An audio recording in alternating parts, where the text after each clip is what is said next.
Tenemos que ver si realmente ese mareo se refiere a un vértigo o también puede ser un presíncope, un síncope, una lipotimia, ¿no? O una inestabilidad o aturdimiento, ¿no? Inestabilidad para caminar, ¿no? También lo pueden referir como mareos. Otras no precisables que generalmente son de descarte son ansiedad. A veces una anemia severa, también crónica, sobre todo también lo pueden decir ellos como que es un mareo, ¿no? Entonces, lo primero que tenemos que hacer, tenemos que tipificar si realmente es a qué se refieren con mareo. Entonces, la definición de vértigo, ¿cuál es? Es la ilusión de movimiento del propio sujeto o de su entorno. O sea, es la sensación de giro, ¿no? De giro, ya sea un giro generalmente objetivo, ¿no? De que las cosas giran alrededor o que de uno mismo gira alrededor. A veces también el paciente nos manifiesta que como que una pared cae en nuestro encima. Eso también se puede a veces tipificar como vértigo, ¿no? Muchas veces cuando eso es muy categórico, ¿no? Entonces, es la sensación de giro, ¿no? De uno mismo o las cosas alrededor. El sistema vestibular tiene la función de detectar movimientos y cambios de posición de la cabeza, nos permite tener reflejos vestíbulo-oculares, control del tono de los músculos antigravitacionales y la percepción cognitiva emocional de los movimientos, ¿no? Entonces, tiene mucho que ver entonces con lo que es el equilibrio, ¿no? Parte del estudio del equilibrio en todos los pacientes tenemos que ver cómo está el sistema vestibular, ¿no?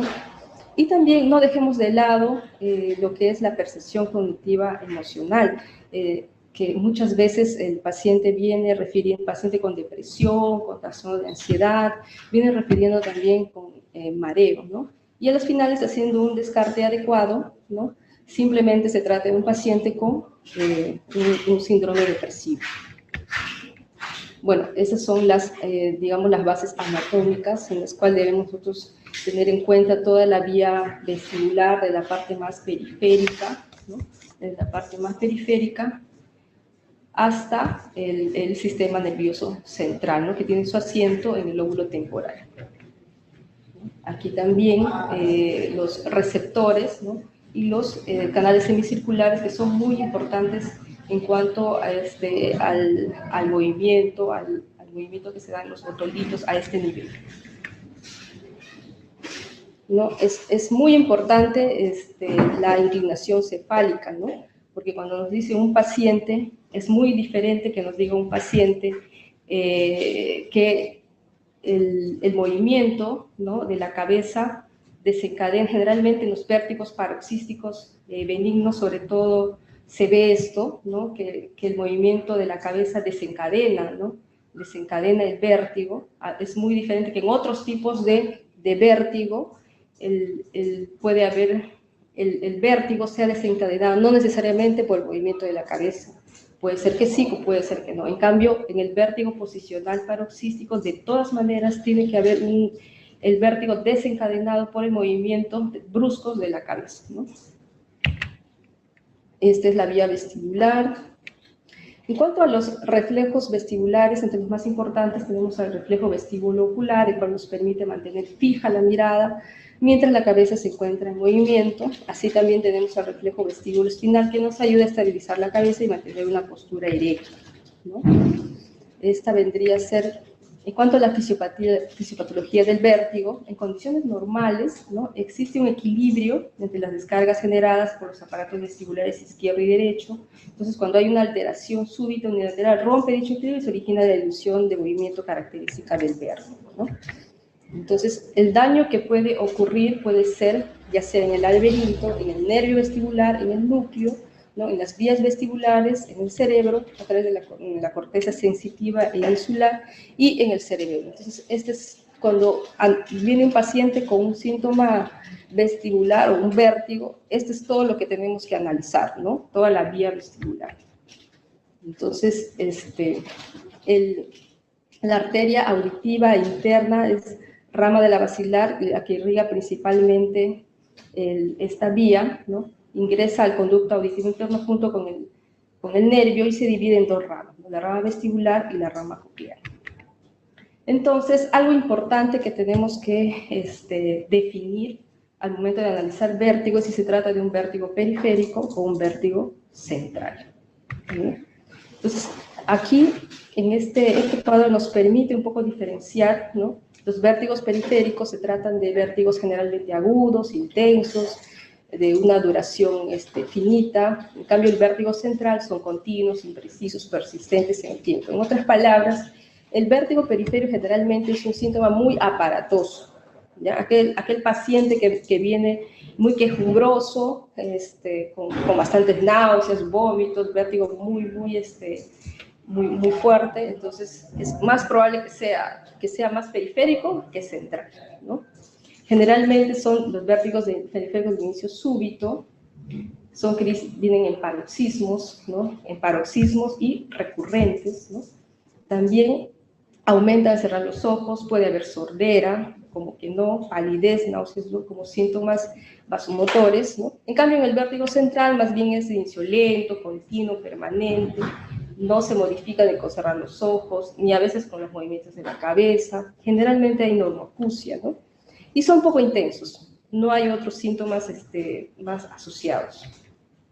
Continuando con la diferenciación, en el vértigo periférico existen en ambos hay nistagmos, ¿no? El vértigo periférico generalmente es unidireccional, horizontal o rotatorio, con un componente rápido hacia el lado sano y es agotable.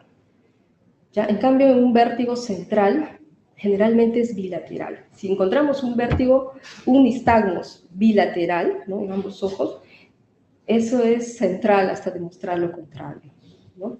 Puede ser también horizontal, puede ser rotatorio puro, generalmente no es agotable, persiste, no es varios minutos y no se agota.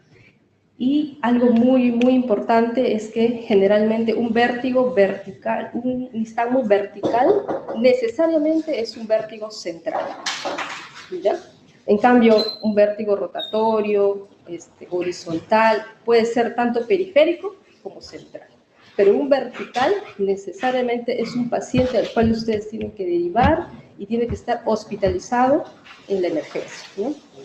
Además, el vértigo periférico cursa con lateropulsión, el vértigo central no es tan definido, puede haber antero-retropulsión o lateropulsión. Aumenta al mover la cabeza, en cambio con el vértigo central, como les dije, no necesariamente. Hay ausencia de signos neurológicos. Por supuesto, un vértigo central va a cursar con vértigos neurológicos, generalmente asociados a otros nervios de fosa posterior, ¿no? Por ejemplo, va a tener este paciente disartria, va a estar plopias, ¿no? Parestesias, ¿no? Que pueden corresponder a otros nervios craneales, ¿no? Generalmente. Y además no se olviden que también como es fosa posterior, también tenemos que buscar síntomas cerebelosos, ¿no? Principalmente. La visión está conservada generalmente en el vértigo periférico y alterada a nivel central. Entonces, este es el sistema vértebro-basilar. Generalmente tenemos dos sistemas que irrigan el cerebro, ¿no? Es el sistema carotidio y el sistema vértebro-basilar. Principalmente en este caso, la irrigación se da por el sistema vértebro-basilar. Causas de vértigo según criterio patológico, lo hemos dividido en vértigo sistemático, el cual es un vértigo verdadero, ¿no? Enfermedad de movimiento. Ahí tenemos también la enfermedad de Meniere, el vértigo posicional paroxístico benigno, vestibulopatía periférica aguda, neuronitis vestibular, laberintitis, vértigo postraumático también, y fístula perilinfática, ¿no? O sea, en realidad son, si se dan cuenta, más de causas netamente óticas, ¿no? Y el vértigo semisistemático, en el cual puede haber una lesión vestibular bilateral inducida por medicamentos como los aminoglucósidos, lesión del nervio, del octavo nervio, en el ángulo pontocerebeloso, ¿no? También pueden cursar con vértigo, ¿no? Como tumores, meningitis, cisticercosis, ¿no? Que son muy frecuentes, que asientan en el ángulo entre la protuberancia y el cerebelo son de curso crónico y van a afectar, cuando afecta a este nervio, a este nivel, también vamos a tener un compromiso del séptimo par, porque ambos entran juntos, ¿no? Por el agujero auditivo, ¿no? Ambos entran juntos y generalmente vamos a encontrar asociado compromiso del séptimo par. Entonces, lesiones de tronco encefálico, por supuesto, como isquemia, hemorragia, deshidratación, infección. Algo muy frecuente que viene a la emergencia son los vértigos asociados a infartos, por ejemplo, de la arteria posterior inferior, la pica, el cual te va a dar el clásico síndrome de Wallenberg, ¿no? El cual cursa con un vértigo bastante aparatoso, ¿no? Y también con alteración de la marcha y otros signos más. Enfermedades del cerebelo, ¿no? Vascular, tumoral, infecciosa. Las epilepsias del lóbulo temporal. Existen pacientes que cursan con vértigo, pero en forma paroxística, ¿no? Estos vértigos, a veces no se ha encontrado una causa periférica, entonces pueden ser también un signo, un tipo, ¿no? De epilepsia, de crisis epiléptica focal, ¿no? Que se manifiesta como un vértigo, el cual tiene asiento en el lóbulo temporal, ¿no? Entonces, esos pacientes a veces pueden tener un electroencefalograma que correlaciona, ¿no? con este vértigo, ¿no? Que correlaciona con este vértigo, y de esa manera podemos corroborar a veces que simplemente se trata de una manifestación positiva, ¿no? Que corresponde a un tipo de crisis epiléptica focal, ¿no? Polineuropatía. ¿Cómo lo sospechamos? Sospechamos sobre todo si esto se presenta en forma paroxística, ¿no? Otras son polineuropatías sensoriales o sensorimotoras, de efecto visual o de la motilidad ocular. También son vértigos semisistemáticos. No sistemáticos, bueno, aquellos ya desórdenes psíquicos, ¿no? Como enfermedad depresiva, como se había mencionado anteriormente, neurosis de angustia, síndrome de angustia generalizada crónica, fobias, ataques de pánico, etcétera, ¿no? Otros desórdenes metabólicos como enfermedad cardiocirculatoria, hipotensión ortostática, enfermedad respiratoria, anemia, infecciones crónicas, enfermedades consultivas. Generalmente estas causas lo que nos van a dar más que todo son, más que un vértigo propiamente dicho, no es la sensación de inestabilidad, ¿no? de hipotimia, de mareo. El paciente, más que vértigo, el paciente te va a decir que tiene mareo, ¿no? Hallazgos que sugieren componente psicógeno, ¿no? Tenemos un cuadro atípico, abigarrado, difícil de clasificar, paciente que refiere síntomas muy desproporcionados con respecto a los hallazgos objetivos, ¿no? Alguien que te diga, doctor, tengo muchos mareos en este momento, no puedo caminar, muchas cefaleas, sin embargo, físicamente no se corrobora eso, ¿no? Historia cambiante y contradictoria, o sea, en una consulta te dicen un síntoma, les pides que te vuelvan a contar y cambian la historia, ¿no? En cambio, un paciente que realmente tiene un vértigo siempre te da la misma historia, ¿no? Y además, un vértigo periférico con más de 3 semanas sin mejoría, ¿no? Generalmente estos dos vértigos, por ejemplo, los vértigos, las neuronitis vestibulares, a veces necesitan reposo 2 semanas, ¿no? De tratamiento, y generalmente, paulatinamente, en 2 semanas van disminuyendo. Pero aquellos que ya van más de 3, 4 semanas, entonces hay que pensar en otras causas no sistemáticas, ¿no? Eventos emocionales desencadenantes, el paciente achaca el cuadro a conflictos personales, pruebas de Romberg que se negativiza al hacerla con distracción, ¿no? Generalmente les haces la prueba de Romberg, cierran los ojos y ya se quieren caer, ¿no? Pero sin embargo, hay que tener mucho cuidado al interpretar esta prueba. Base de sustentación pequeña a pesar de un desequilibrio evidente. Generalmente un paciente que tiene un compromiso cerebeloso tiene, sobre todo del vermis, tiene una ampliación de la base de sustentación de los miembros inferiores en el límite de estación bastante amplia, ¿no? Bastante amplia. Y es difícil, imposible casi que hagan el tándem, ¿no? La marcha de un paso delante del otro, ¿no? Entonces, como pueden ver, generalmente achacarle el vértigo a causas depresiva, síntomas depresivos asociados generalmente es de descarte, es lo que tenemos que tener la consigna, ¿no? Que primero tenemos que buscar algún signo neurológico central, etcétera, etcétera, para, o de repente si es un paciente mayor con factores de riesgo cardiovascular, debemos a veces pedir esta imágenes, ¿no? Antes de atribuirle esta causa síntomas depresivos o psicóticos, etcétera, o neuróticos, etcétera. Evaluación del paciente con síndrome vestibular agudo basándonos en su curso a través del tiempo. Por ejemplo, vértigo que dura un día o más, como la neuronitis vestibular, que si bien es cierto es un cuadro de presentación súbita que asemeja a un accidente cerebrovascular de tipo de fosa posterior, dura varios días, ¿no? Como le digo, unas 2 semanas o 3 semanas, en mejorar poco a poco, ¿no? Isquemia, como les decía, las isquemias en el sistema vertebrovascular y la esclerosis múltiple. Acá hay que hacer hincapié en algo importante, ¿no? Generalmente los vértigos en forma súbita, sobre todo en pacientes que tienen factores de riesgo cardiovascular, dislipidemia, hipertensión, diabetes, ¿no? Mayor de 70 años, ¿no? Cuando viene un paciente con vértigo agudo, súbito, severo, entonces lo primero que debemos descartar es que no sea un accidente cerebrovascular de tronco, ¿ya? Eso es lo primero. Y si viene un paciente joven, mujer joven, de los 20, 35 años, 45 años, entonces también podemos plantear esclerosis múltiple, ¿no?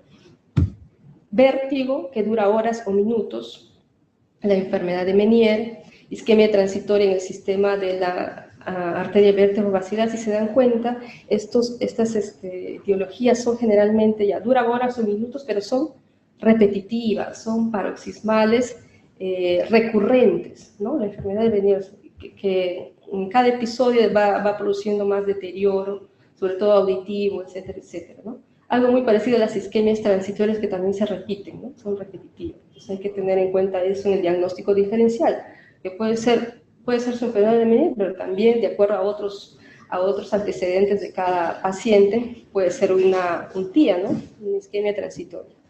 Vértigo que dura segundos, por ejemplo, el vértigo postural, ¿no? O paroxístico benigno. La neuronitis vestibular aparece en cualquier edad, pero suele afectar a adultos jóvenes, es de causa desconocida, pero existen antecedentes de infecciones respiratorias u otros tipos de infecciones previamente. Es un vértigo brusco, como les decía. Neuronitis vestibular es el diagnóstico diferencial de un accidente cerebrovascular del tronco, ¿no? A menudo acompañado de náuseas, vómitos, más no de hipoacusia ni tinnitus, no es lo frecuente. No es provocado por cambios en la postura, sobre todo en movimientos de la cabeza, pero los síntomas se intensifican con movimientos de la cabeza y cambios de posición, más no lo desencadenan, ¿no? La neuronitis vestibular es episodio único de vértigo, de inicio súbito. El vértigo remite a las 2 o 4 semanas. Isquemia del sistema vertebrovascular, vértigo de inicio agudo acompañado de diplopia, disminución de la visión, disartria, disfagia o déficit sensitivo. O sea, esto ya es una causa central, ¿no? En la cual, como ven, hay otros signos de tronco de otros pares craneales afectados, ¿no? Como los oculomotores, nervios vulvares, ¿no? Etcétera, etcétera. Y también déficit motor o sensitivo, o sea, la vía sensitiva, la vía motora, ¿no? Que pasa a través del tronco. Por lo tanto, estos síntomas generalmente son cruzados, ¿no? Cruzados o alternos se llaman, ¿no? Que tienen la hemiparesia, por ejemplo, en el lado derecho, y el compromiso de par craneal, ya sea auditivo, o la pared facial, o del otro lado, ¿no? O sea, eso se llama síntomas alternos. Cuando vemos eso, la causa de este vértigo es central, ¿no? Sin lugar a dudas. La fisiopatología, ¿no? Si bien la etiología de la enfermedad de Meniere es incierta, el cambio patológico en lo interno es la hidropesía endolinfática que se produciría por hiperproducción, se atribuye, ¿no? A hiperproducción de endolinfa, reabsorción insuficiente por deficiencia del saco endolinfático. Vértigo que dura segundos, ahí tenemos al vértigo posicional paroxístico benigno, que la causa más común, es la causa más común de vértigo, es de inicio agudo, secundario. Siempre deben preguntar por eso, ¿no? Señora, si al levantarse de la cama, o si al acostarse, o si al rodar en la cama se desencadena, ¿no? Este vértigo, ¿no? Es porque generalmente es desencadenado por cambios rápidos de posición de la cabeza, ¿no? se acompaña de nistagmo, a veces de vómitos y alteraciones visuales. Los otros tipos de vértigos, sobre todo periféricos, también hay vértigos, se asocian también a movimientos de la cabeza, ¿no? Pero no es el síntoma predominante, no lo desencadena, más bien empeora, ¿no? En cambio acá se desencadena generalmente por eso. El vértigo postural se desencadena por la colocación de la cabeza en decúbito, tanto a la derecha como a la izquierda. El vértigo postural, por eso se llama vértigo postural central, ¿no? Es menos frecuente, se debe a lesiones del cuarto ventrículo y su alrededor. A veces sí hay tumores en esa zona, ¿no? Que con movimientos de la cabeza posicionales también desencadenan el vértigo, ¿no? Pero no es, digamos, muy frecuente y no es muy sistemático esto. Por eso se dice que son de causa semisistemática, ¿no? Distinguir entre vértigo paroxístico posicional benigno, entre el diagnóstico diferencial y vértigo postural central, ¿no? El vértigo paroxístico tiene un patrón característico. Tiene una latencia de 30 a 40 segundos, la central ninguna, se fatiga, la central no, hay habituación al síntoma, la intensidad del vértigo es bastante severa a veces, la central muy leve, se puede reproducir en el vértigo posicional mediante maniobras, ¿no? Y la central no, ¿no? Si se dan cuenta, en cada tipo de vértigo, o sea, tenemos como decir 3 síndromes, ¿no? Un síndrome de vértigo súbito severo, otro síndrome de vértigo desencadenado, precipitado y recurrente, y otro síndrome de vértigo, el que es simplemente recurrente espontáneo. Entonces, dentro del primer grupo, del primer síndrome, que es el severo, paroxístico, estaría la neuronitis vestibular como causa periférica, ¿no? Y como causa central, un ACV, un accidente cerebrovascular de tronco, ¿no? Y en las causas de vértigo precipitado, pero recurrente, como causa periférica estaría el vértigo posicional paroxístico benigno, y de causa central, por ejemplo, un tumor en fosa posterior, ¿no? Y en la causa de vértigo espontáneo, pero recurrente, de causa periférica, tenemos a la típica enfermedad de Meniere, ¿no? Y como causa central también podemos tener ACV o generalmente son tumores, ¿no? Entonces, como ven, estoy poniendo un ejemplo de central, de causa central o causa periférica, pero hay más causas, ¿no? Pero esas son, digamos, las más típicas, ¿no? O más frecuentes. Los tumores de fosa posterior, como causa de vértigo central, tenemos los tumores de fosa posterior, que dan otros síntomas asociados como cefaleas progresivas, ¿no? En el tiempo, vómitos que cada vez se hacen más frecuentes, ¿no? Y también, si es vértigo asociado, se toma las vías vestibulares, ¿no? Enfermedades vasculares, se buscan otros datos de tronco como diplopia, disartria, parestesias o entumecimientos. O sea, no van a buscar cualquier signo, ¿no? Siempre tienen que buscar otros signos, otros nervios craneales que estén afectados, ¿no? Cuando viene un paciente con vértigo, usted sospecha que es de causa central.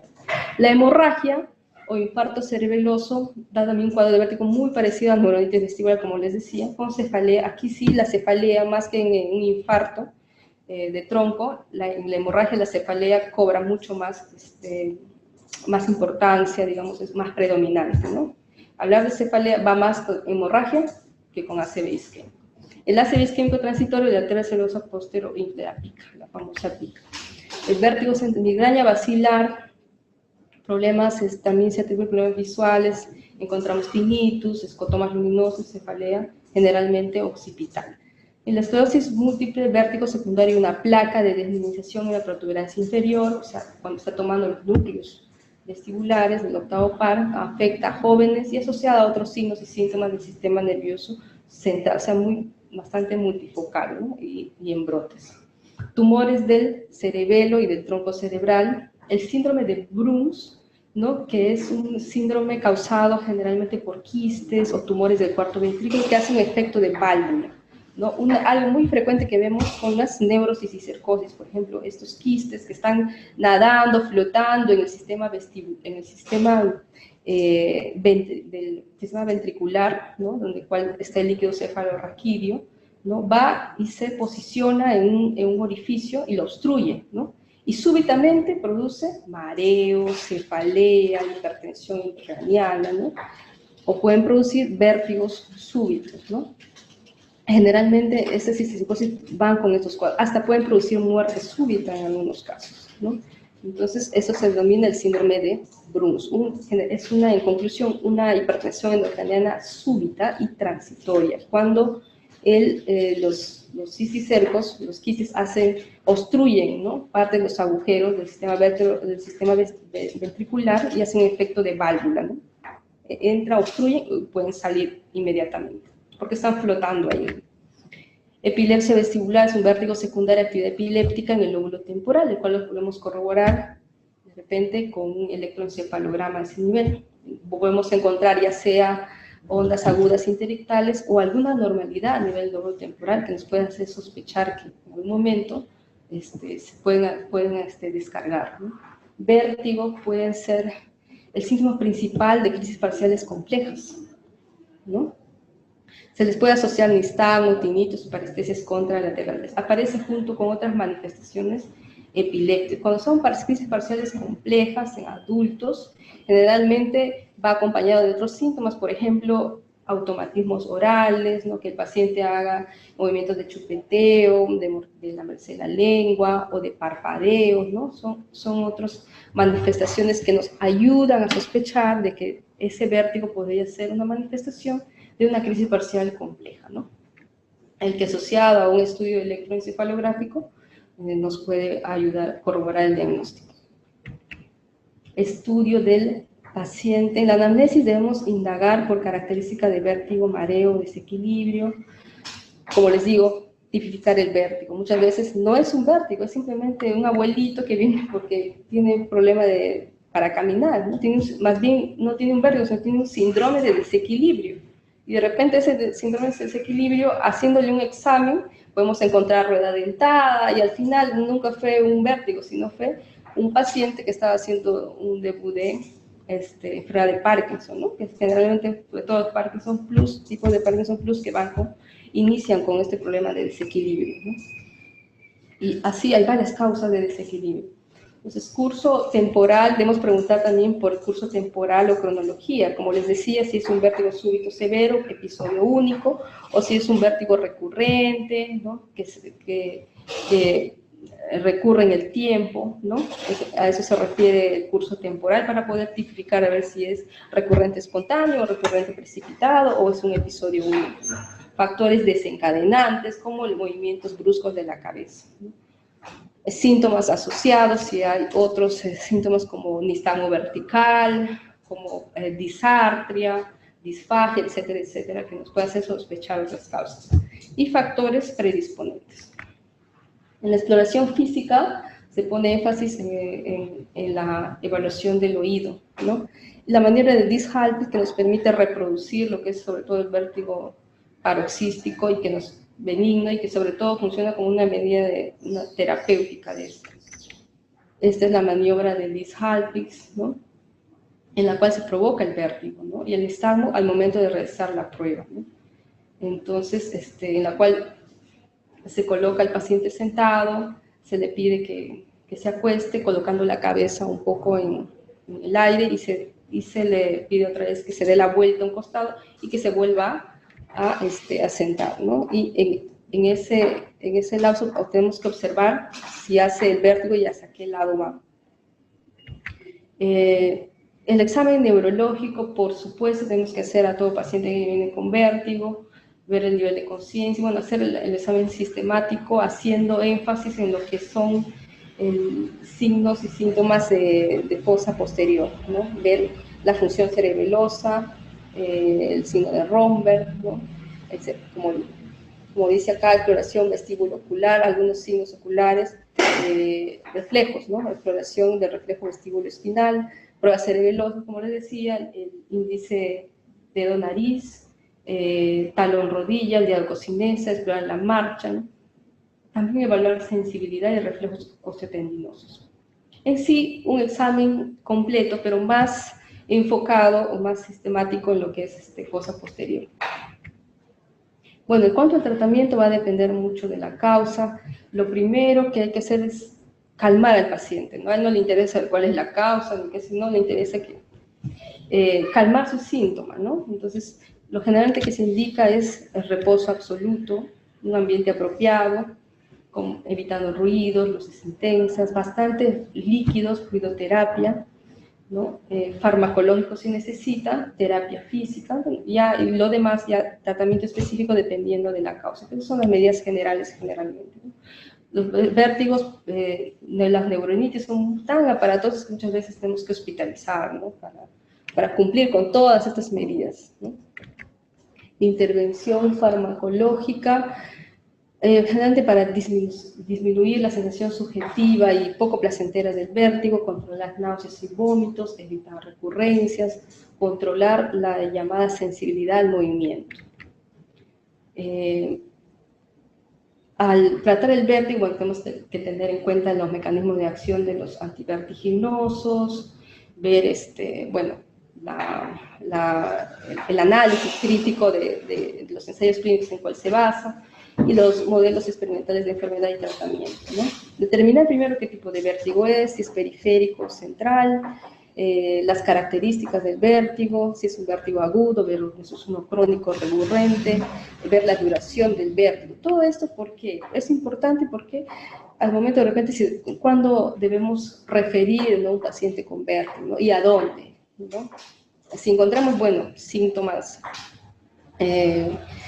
centrales, algún signo neurológico o en la historia, de repente, algo que es un paciente mayor, adulto mayor, con factores de riesgo cardiovascular y debuta con vértigo, entonces ustedes ya pueden ya derivarlo de frente a la emergencia, ¿no? O si encuentran síntomas, les parece que han encontrado algún otro par craneal afectado, bueno, pueden mandarle a neurología, ¿no?, consultorio de neurología para hacer el estudio respectivo. Pero si no tiene ninguno de estos síntomas y más bien sospechan de un síntoma, de un vértigo periférico puro, ¿no?, típico, es un vértigo sistemático, sin otros signos asociados, tiene muchos síntomas de sordera, tinnitus, etc. Ya, entonces ustedes deberían optar más por derivarlo al servicio de otorrino, ¿no? Entonces, de repente, de esa manera, canalizar mejor y no demorar en el tratamiento ni en el diagnóstico oportuno de estos pacientes. Entonces, por eso es importante determinar cada uno de estos ítems, ¿no? Fármacos antivertiginosos con los que pueden manejar pueden ser supresores vestibulares, antieméticos o los cinetosis. Según grupos farmacológicos tenemos ahí los anticolinérgicos, antihistamínicos, las benzodiazepinas, bloqueadores canales de calcio, antidopaminérgicos, antagonistas de la serotonina, esteroides, ¿no? Bueno, este es un cuadrito para ver las dosis, algunos síntomas asociados que puedan tener estos efectos adversos, ¿no?, cada uno de estos fármacos. Los anticolinérgicos, ¿no?, que inhiben los receptores muscarínicos, periféricos y centrales. Ahí tenemos la escopolamina, la miclicina. Efectos secundarios a tener en cuenta: la sedación, glaucoma, empeoran la hiperplasia de próstata, dilatación pupilar, sequedad de boca, etc., ¿no? Entonces, todo eso a tener en cuenta. Por ejemplo, si es un abuelito que tiene problema de próstata, no van a optar por estos fármacos. Bueno, eso ya hay que individualizar en cada caso, ¿no? Antihistamínicos muy usados, generalmente también tienen actividad anticolinérgica, ¿no? Ahí tenemos adimidinato, difenidramina, meclicina, betahistina, etcétera, etcétera. Moduladores de las benzodiazepinas, que tienen más acción central, logran suprimir también respuestas vestibulares. Su principal efecto secundario es la sedación y también la habituación o la tolerancia, ¿no? Entonces, por eso se recomienda usar por periodos cortos, ¿no?, menos de 2 meses en forma diaria, de repente lo máximo que podemos usar, ¿no? Y generalmente se pueden dar a aquellos pacientes en cuales se asocia algún síntoma depresivo de repente o distimia, ¿no?, en la cual ustedes digamos, es la sospecha predominante y deberían derivarlo también a un especialista, que es el psiquiatra o psicólogo. Ahí tenemos al lorazepam, clonazepam, alprazolam y diazepam, ¿no? Eso es como una medida, digamos, corta, de tiempo corto, ¿no? Hasta que lo vea el especialista, que es el psiquiatra, y lo pueda ya manejar adecuadamente de forma más crónica, con otros fármacos adecuados. Bloqueadores de los canales de calcio, a nivel periférico, poseen gran cantidad de canales a nivel central, actividad depresora, tiene actividad anticolinérgica también. Ahí tenemos a la flunarizina, sinaricina, nimodipino, que se usa bastante en la práctica clínica. Antidopaminérgicos, que también se pueden usar en estos casos. Ahí tenemos a la clorpromazina, metoclopramida, domperidona. El que más se usa, creo que es más usado por todos, la metoclopramida, ¿no? Hay que tener cuidado, sí, con los efectos secundarios extrapiramidales que estos tienen, ¿no? Generalmente estos pacientes van a veces con tremor, a veces hasta rueda dentada. Hemos encontrado con estos cuando se usan de forma indiscriminada, ¿no? Por mucho tiempo. Esteroides, no hay mucha evidencia sobre su uso. Acá hay, bueno, una lista de todos los medicamentos que pueden ser usados. Como les digo, eso puede ser individualizado en cada caso. Y acá tenemos en el vértigo posicional, ese es más de manejo del otorrino, se lo deriva, ¿no?, al otorrinolaringólogo. Su tratamiento puede ser con ejercicios posicionales tipo Brown-Darrow. El tratamiento específico también con el especialista, con el otorrino en caso de la enfermedad de Meniere. Bueno, y eso sería todo por ahora en cuanto a lo que les quería compartir en lo que es vértigo, ¿no? Gracias.